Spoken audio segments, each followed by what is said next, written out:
let me tell you, now that we're going towards the end of March here, I think it's time we focus more on everything that we're playing around here. We're talking about kids and drugs. This segment came to me after watching the NBC Nightly News promo from 1995.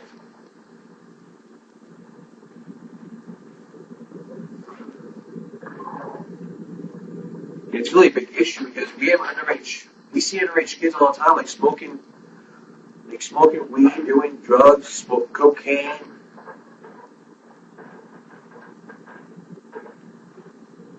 Stuff like that, but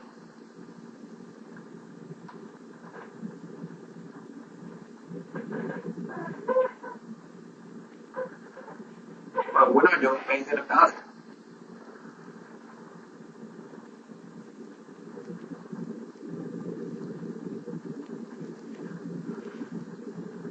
What is the right time to talk to your kids about drugs? Probably at an early age.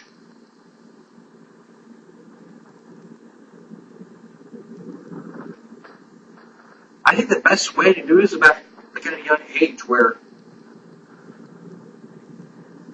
going to parents.com, ages 3 to 5. The best age to talk to your kids about drugs is usually ages 3 and 5.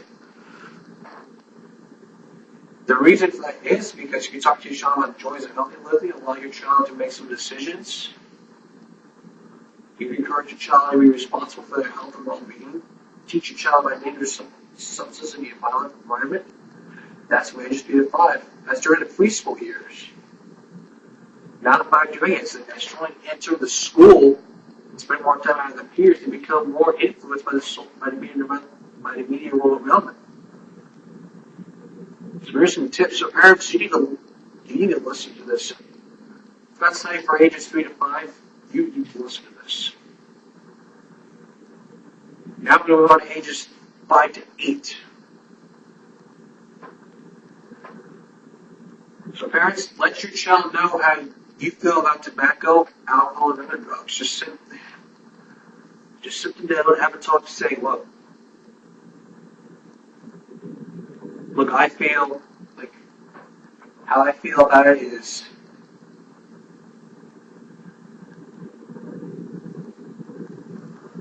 how I feel about it is this and that. Just let your imagination come to life. Talk to your child about drug-related messages in the media. Sit them down from the TV, sit them down, sit your kids down on the TV, pull up a video about drugs and commercials. Tell them this was up. They put this on TV years ago because of what happened. But don't go in too much. Just sit them down and say, look, you can't do this at a young age because if you do, this is going to happen to your health. Set clear family rules about drug use and examine your own actions. Just tell your children why you don't want them to take drugs, smoke, or drink, and always try to be a good role model. You actually speak louder than words.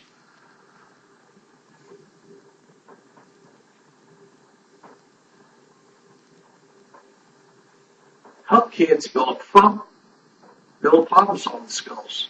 If your child's having trouble with homework, or friendship, or bullying at school, help her pinpoint the problem and find a long-term solution. Point out that quick fixes don't work. If it's hard for your child to have a one-on-one conversation with you, have her paint or draw a picture, write a story, send an email to a trusted friend or relative. That's commitment. Get to know your child's friends and their parents. Check into my phone or visit every once in a while to make sure that these families share the same values as you do about tobacco, alcohol, and drugs. It's good when we follow your child is older as well.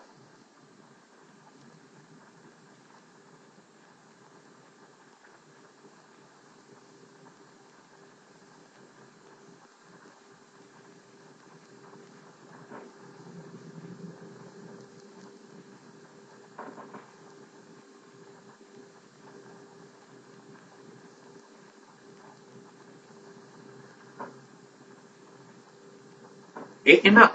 This is what is during between the tween and preteen years. Children may begin to assert their independence and question your authority, but they need your input and advice more than ever. In fact, when it comes to the issue of drug use, it is one of the most important times in a child's life, beginning at age 8. So tip number 1 for parents: make sure your child knows your rules about drug use and the consequences if they are broken. Tip number 2: teach your child to say no to drugs. Like, here's what we have to do. Today we have all schools that have this, like, no, don't do drugs stuff. Like, say no to drugs, this and that, the wear red stuff, say no to drugs stuff. We had that once in school, and it helps. Tip number 3: help build your child's self-esteem. Puberty can erode your child's self-confidence and cause them at times to feel insecure, doubtful, and vulnerable to peer pressure. During these years, give your child lots of positive reinforcement and praising for both his efforts and success. It's a good one.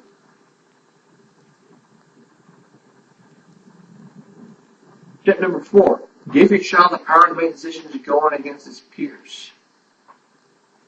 Just encourage your child to pick out the sneakers that he likes, for example, rather than a pair that many of his friends have. Urge your daughter to hang out with true friends rather than with kids in a cool crowd. Slamming is on decision. Number 5: base drug and alcohol related messages of facts, not fear. Kids these days love to learn facts, even strange ones. Sit your child on the computer and have them read the facts about each drug use. Like this is good important information. Like, if you see a child, like if the child sees someone, just have them report to the adult. Don't have the child do it. I don't want to see people being responsible for injuries in this world.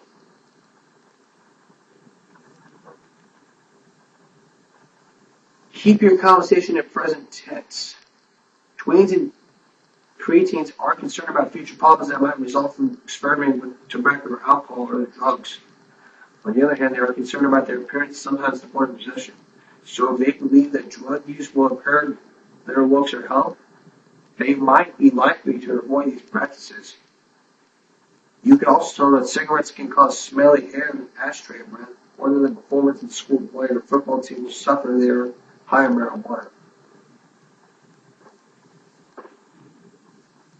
Keep children from separate reality to fantasy. Okay, this is a good tip, because we see children all the time playing video games where some guy smokes drugs, and then this kid's like, the kid's playing, like, I want to try that. But watch out. Watch TV and movies with your kids and ask a lot of questions to enforce a distinction between what is real and make-believe. Remember talking about advertising too. As those messages are especially powerful now, you have to be asking, what movies do you suggest? Well,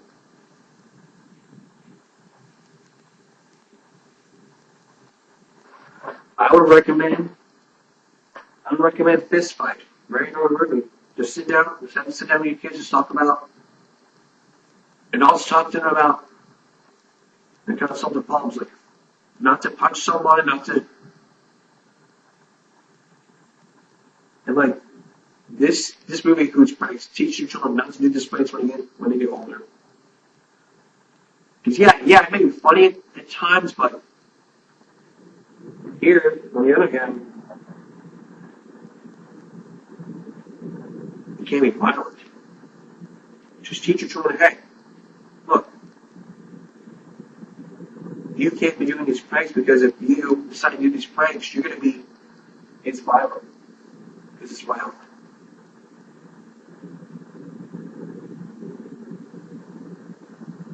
So that's all you need to know about this topic. That is the tip sheet and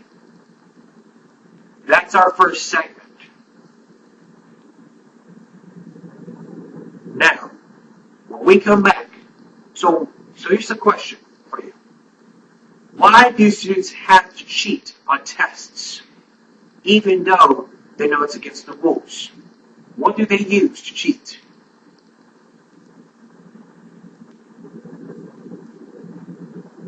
That part of the segment, when we come back.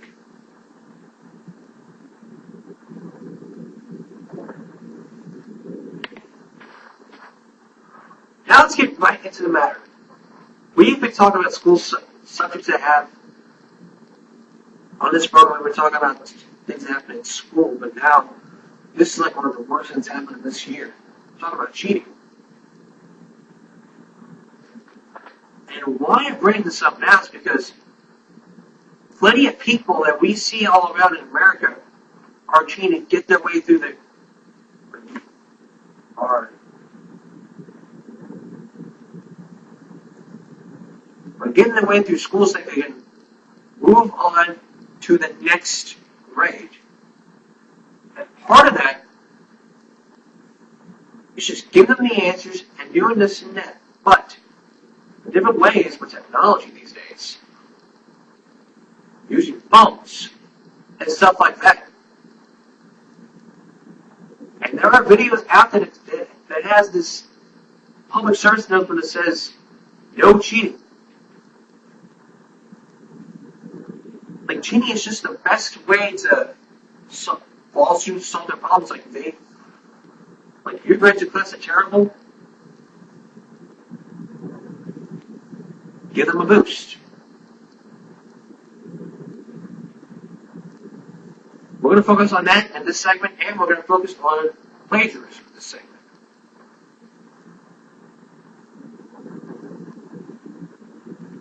That's how students teach. They just use technology, use their phones. They even use a little bracelet that has they use a bracelet that helps them.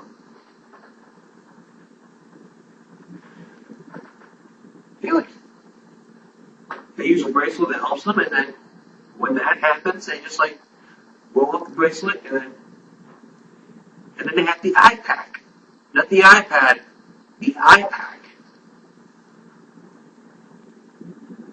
They just look up the answer when it first comes in, boop, boop, boop, back to the calculator. How long does it take for test when answering your cell phone? 30 seconds.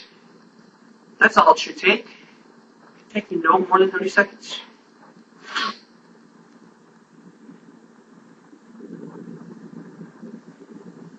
No one should just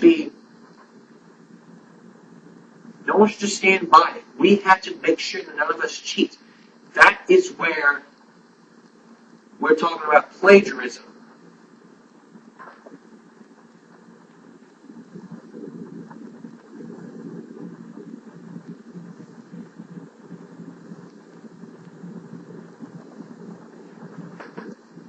And most people that is plagiarize, they'll give you a segment write a paper about Martin Luther King Jr. and then students I don't want to stay up till 2 o'clock in the morning doing this shit, so if you write a paper about Martin Luther King Jr., find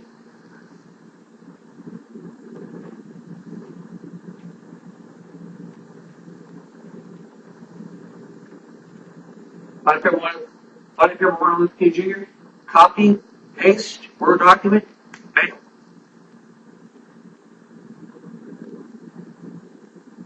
And then you expect to find a grade. Then we're talking about this one. That was back then. But now, there is this thing called Turnitin.com.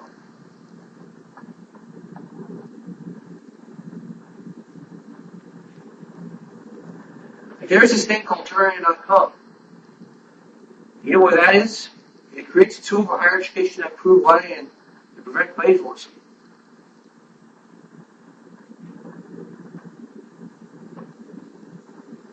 That was back in 1997. And at that time, no school has ever heard of this.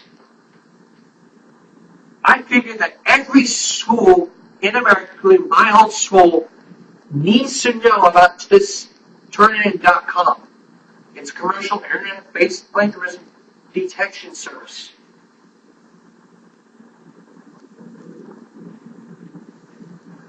Checks for potentially unoriginal content by comparing submitted papers to some individuals using property.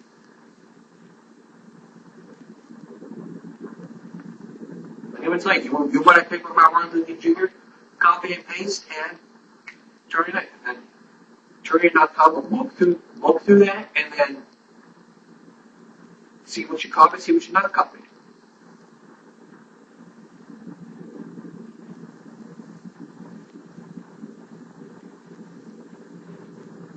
There are many ways to get around Turnitin.com.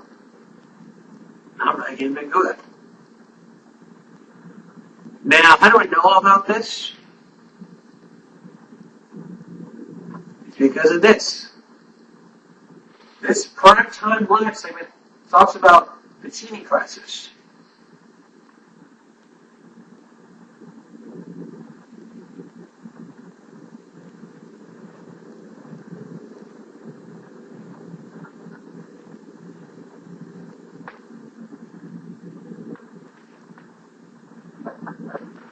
This segment, I would recommend everyone needs to watch this with the students. All teachers, parents, they need to get this DVD, watch it with the students, and be like, okay, class, we're going to watch this segment about cheating and then cheating. Have them watch it and have them take notes as well.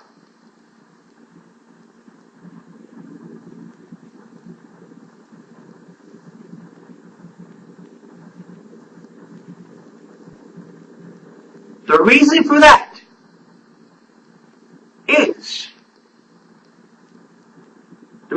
is, because more and more students are cheating even as we speak.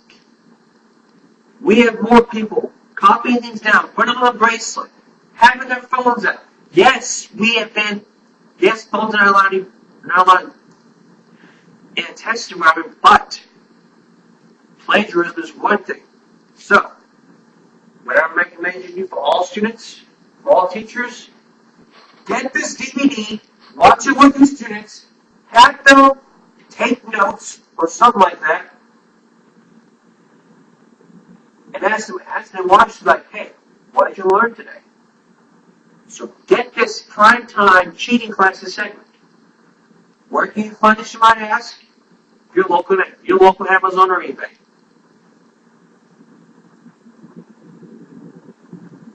And this is really good. This got me to research my next Give Me a Break. And it should also teach your students as well.